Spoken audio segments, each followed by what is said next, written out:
दी print के YouTube channel को subscribe करें और ताज़ा अपडेट्स पाने के लिए बेल आइकन दबाएं।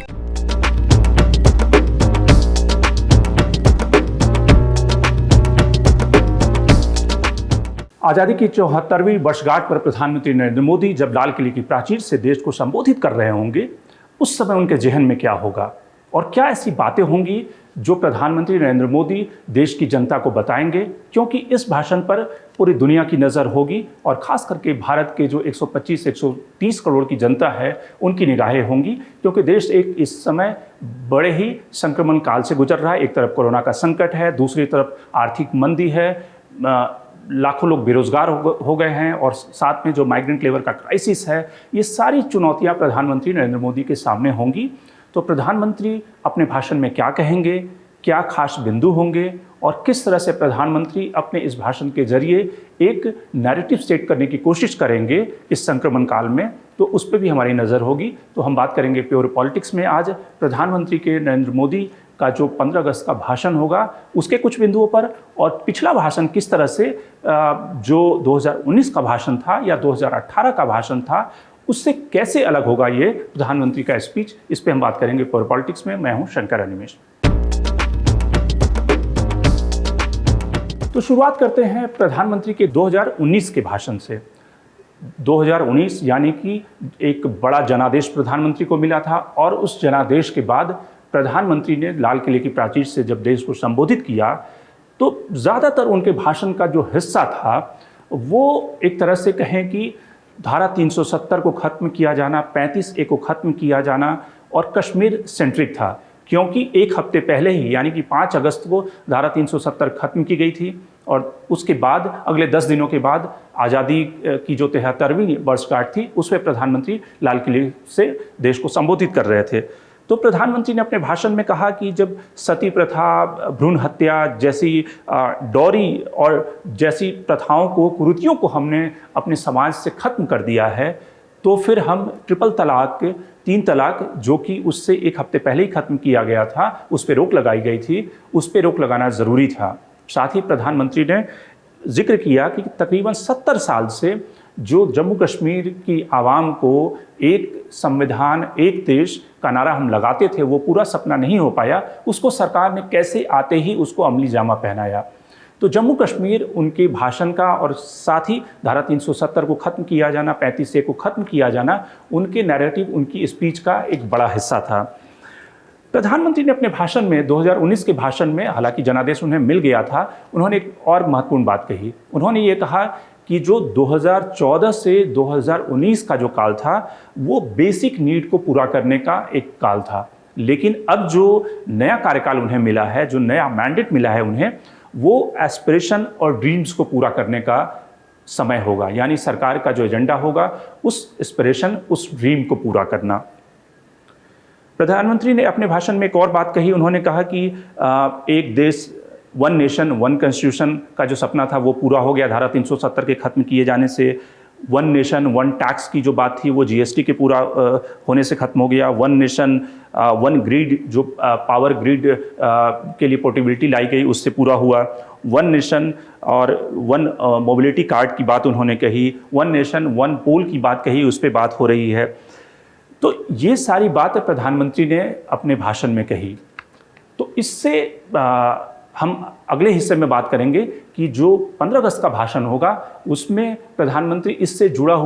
उससे जुड़ी हुई क्या घोषणा कर सकते हैं। उन्होंने अपने भाषण में एक और पॉपुलेशन कंट्रोल की बात कही, जो काफ़ी उस भाषण का एक महत्वपूर्ण हिस्सा था कि किस तरह जनसंख्या पे नियंत्रण होना चाहिए और उसके लिए सबको मिल विचार कर बात करना चाहिए। किस तरह से उन्होंने अपने भाषण में कहा कि कंट्री जो है वो ज़्यादा समय तक जिस हिसाब से आर्थिक प्रगति हो रही है, जो स्ट्रक्चरल चेंज हो रहे हैं, उसका वेट नहीं कर सकता। हमें ड्रास्टिक चेंज करने की ज़रूरत होगी उस प्रोग्रेस को पाने के लिए। उन्होंने अपने भाषण में 5 ट्रिलियन इकॉनमी की भी बात कही। 5 ट्रिलियन इकॉनमी, जो कि लगातार मोदी सरकार ये कहती रही है कि 2 ट्रिलियन इकॉनमी से हमें 5 ट्रिलियन इकॉनमी तक जाना है और उस दिशा में हमें प्रगति करनी है। मेड इन इंडिया यानी कि भारत में स्वदेशी प्रोडक्ट बने, ये उन्होंने 2019 में ही कह दिया था, उससे पहले भी सरकार का ये नारा रहा है।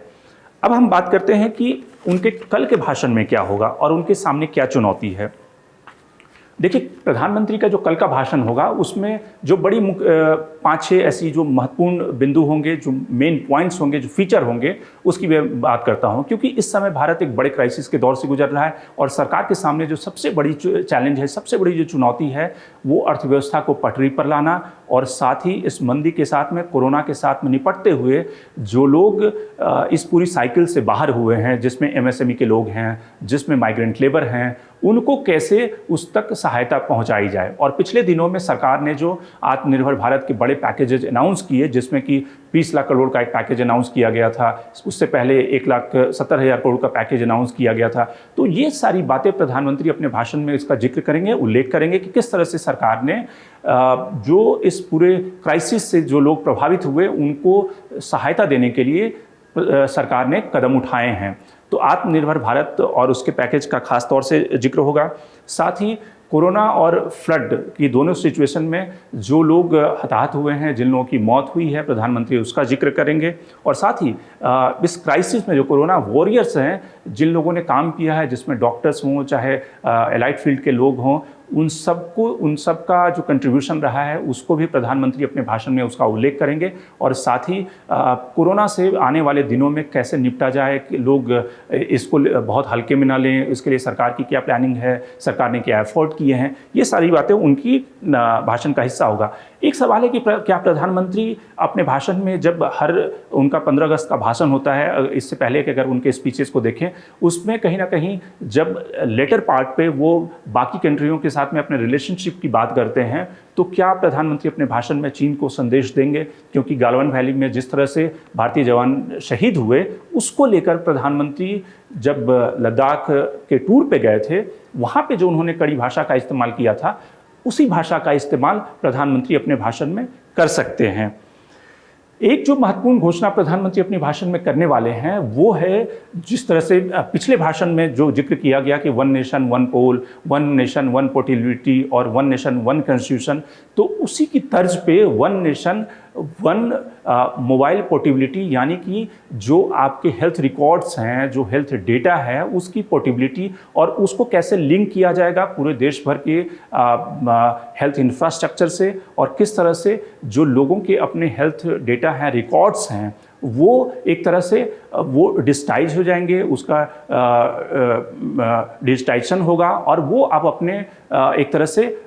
एक नंबर प्रोवाइड किया जाएगा। जिस तरह के आधार कार्ड के नंबर होते हैं, उसी तरह से वो एक नंबर होगा, जिस नंबर के आधार पे अपने हेल्थ के जो रिकॉर्ड हैं उसको एक्सेस कर सकते हैं और दूसरे डॉक्टर भी उसको एक्सेस कर सकते हैं। और साथ ही ढेर सारी ऐसी बीमारियां हैं जो बहुत दिनों से जिस पे चर्चा होती रही है कि हमारे पास एक स्टैंडर्ड प्रोटोकॉल नहीं है, यानी कि एक बीमारी के लिए कोई जो प्राइमरी हेल्थ केयर है, वहाँ पे डॉक्टर उसका 10,000 में इलाज कर सकता है, लेकिन अगर उसी बीमारी का इलाज मैक्स या फोर्टिस में किया जाए तो उसके लिए 1 लाख रुपए भी खर्च करने पड़ते हैं। तो सरकार की चिंता है कि उसके लिए एक स्टैंडर्ड प्रोटोकॉल हो कि क्या उसकी बीमारी है और उसके क्या इलाज हो सकते हैं, और उसकी कॉस्टिंग पे तो फिलहाल उनके भाषण में जिक्र नहीं होगा, लेकिन एक स्टैंडर्ड प्रोटोकॉल का जिक्र उनके भाषण में होगा।